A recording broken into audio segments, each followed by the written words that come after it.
মাগরিবের নামাজের পরে সূরা ইখলাস 3 বার পড়লে আমল করলে কি হয়, কি লাভ হয়? আসসালামু আলাইকুম ওয়া রাহমাতুল্লাহ। সম্মানিত দর্শক, আশা করছি আল্লাহ তাআলার অশেষ রহমতে ভালো আছেন এবং সুস্থ আছেন। সম্মানিত দর্শক, আজকে আমি আলোচনা করব মাগরিবের নামাজের পরে সূরা ইখলাস 3 বার পড়লে আমল করলে কি হয়, কি লাভ হয়।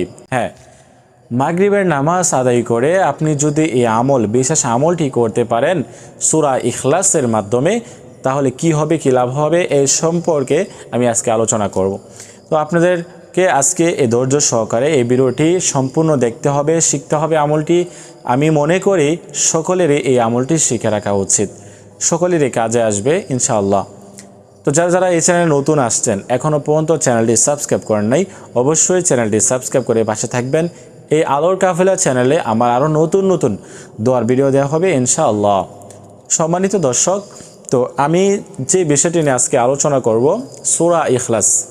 কুল হুয়াল্লাহু আহাদ আল্লাহুস সামাদ লাম ইয়ালিদ ওয়া লাম ইউলাদ ওয়া লাম ইয়াকুল লাহু কুফুয়ান আহাদ।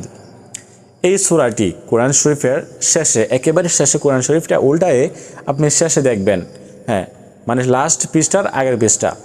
এই সূরাটি কিন্তু আমরা সকলেই জানি, পারি, কিন্তু সহি শুদ্ধ করে পারি না। তো আজকে দেখে শিখে আপনি শিখে নেন, বা আমার সাথে বলে বলে আপনি শিখে নেন, সহি শুদ্ধ করেন। আউযু বিল্লাহি মিনাশ শাইতানির রাজিম, বিসমিল্লাহির রহমানির রহিম। قل هو الله أحد الله الصمد لم يلد ولم يولد ولم يكن له كفوا أحد بسم الله الرحمن الرحيم قل هو الله أحد الله الصمد لم يلد ولم يولد ولم يكن له كفوا أحد। সহি শুদ্ধ করে নেন। সহি শুদ্ধ যদি না করেন আপনাদের আমল কোনো আল্লাহ তাআলা গ্রহণযোগ্য হবে না। কারণ হচ্ছে আপনি প্রতিটি আয়াত যে পাঠ করতেছেন কুল হুয়াল্লাহু আহাদ, এই যে উল্টাপাল্টা পড়লে কিন্তু এগুলোর অর্থ পাল্টে যাবে, যে কারণে আপনার আমল হবে না, আপনার দ্বারা আরও গুনাহ হবে। তো সেজন্য আপনারা মনোযোগ সহকারে সহি শুদ্ধ করে নেন। তারপরে আপনার আমলটি কিভাবে করবেন, মাগরিবের নামাজ আদায় করলেন, নামাজ আদায় করে আপনি সুন্নত আদায় করলেন, নফল আদায় করলেন, তারপরে আরেকটি জায়গায় ভিন্ন জায়গায় বসে আপনি প্রথমে 3 বার ইস্তিগফার পাঠ করলেন, আস্তাগফিরুল্লাহ আস্তাগফিরুল্লাহ আস্তাগফিরুল্লাহ। তারপর 3 বার দুরূদ শরীফ পাঠ করবেন, যে দুরূদ শরীফ আমরা নামাজের মধ্যে পাঠ করে থাকি।